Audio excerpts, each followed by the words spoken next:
Welcome to Scott Combs Voiceovers Podcast, helping you start and grow your online voiceover business. I'm Scott. A lot of voice artists and actors have a breathy quality to their voices. Before I knew better, I thought it was natural, and you had it or you didn't.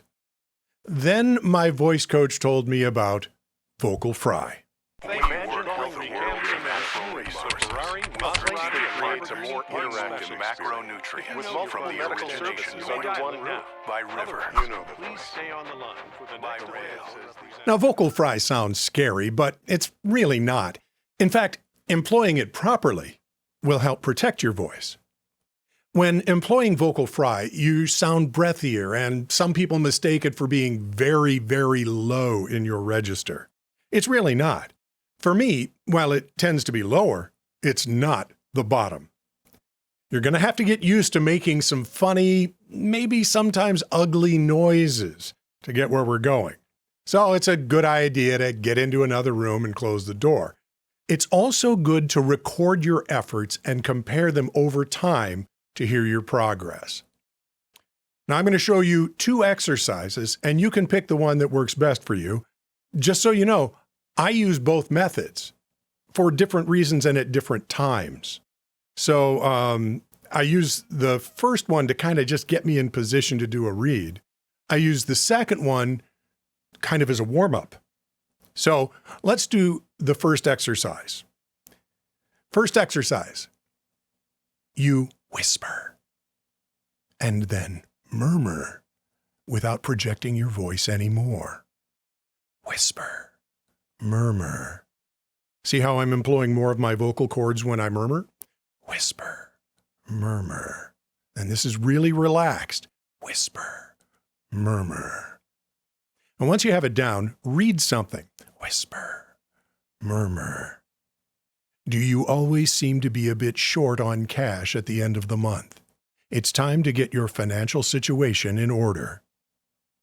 So when you can read through a line like that, or a couple of lines like that, without breaking out and pushing too much, projecting more than you should, then you move on and begin to add more inflection to the read. Something like this. Whisper, murmur. Do you always seem to be a bit short on cash at the end of the month? It's time to get your financial situation in order.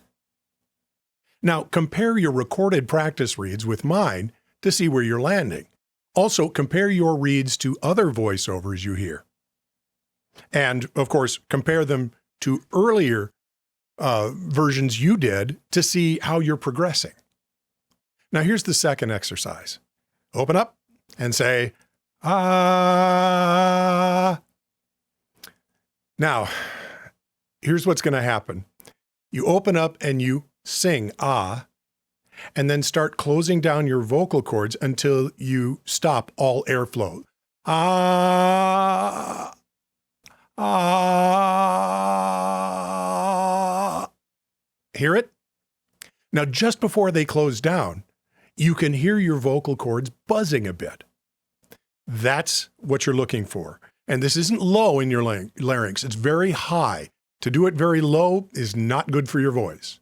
To do it up high actually is good for your voice. One of my vocal coaches was a therapist as well, and he helped fix broken voices. And this is something he preached to me, pretty religiously. So, see, I jumped right into it because I'm kind of used to where it is. I know how much energy I can put behind it, and it isn't a lot. If you push it too hard, you blow it out and you don't get it. You're moving too much air through your vocal cords to get the vocal fry. Excuse me for a second. This is my very favoritist emergency backup tea. It's throat coat. Get it yourself for long reads, especially when your throat gives you kind of the problems my throat gives me. Now, once you can do the vocal fry consistently at that pitch,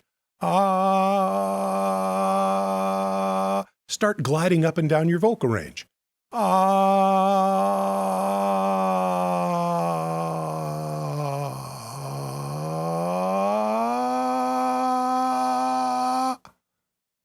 Now, don't do this way down low, like I said before, because you're going to get down to Cookie Monster.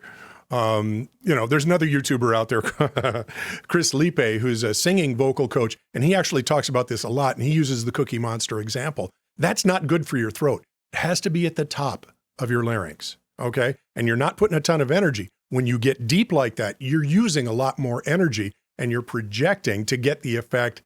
Not good for you. Don't do that. You should feel it high in your vocal cords, not low. So once you're comfortable with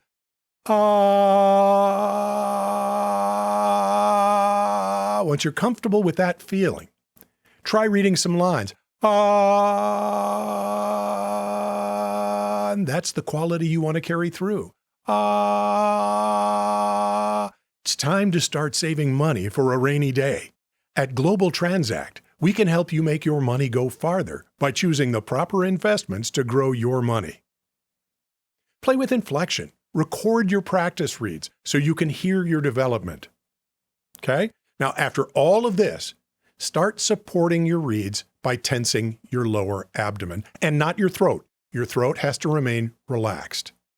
And the key here is practice, practice, practice. And here's kind of what I mean. When you start tensing your vocal cords, you get a little more, or tensing your lower abdomen, I should say, you get a little more projection. So no tensing. Did you hear me tense? And you hear that I kind of overshot it a little bit. You can't tense them too much, or you start to tense up everywhere, and then you kind of ruin the effect. So you just want to try your lower abdomen to start with. There are other places you tense too. This is just like singing. It's no different. And singers will tense their lower, middle, and upper abdomens, depending on what they're doing. They will tense their butt. And you can try all of that because you'll kind of see where it goes and listen back to it. Don't count on just hearing it while you're doing it.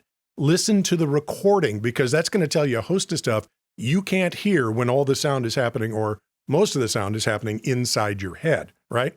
So again,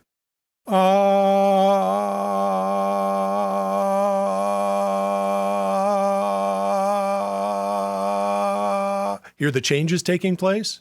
I'm pushing a little too hard. I'm letting off. I'm playing with it. And that actually helps animate your voice. So in your read, you sound better.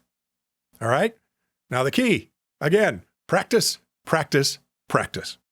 If you want to know more about how to read out loud for a living, check out the rest of the channel or one of the videos on the screen. Thanks for watching. Talk to you later.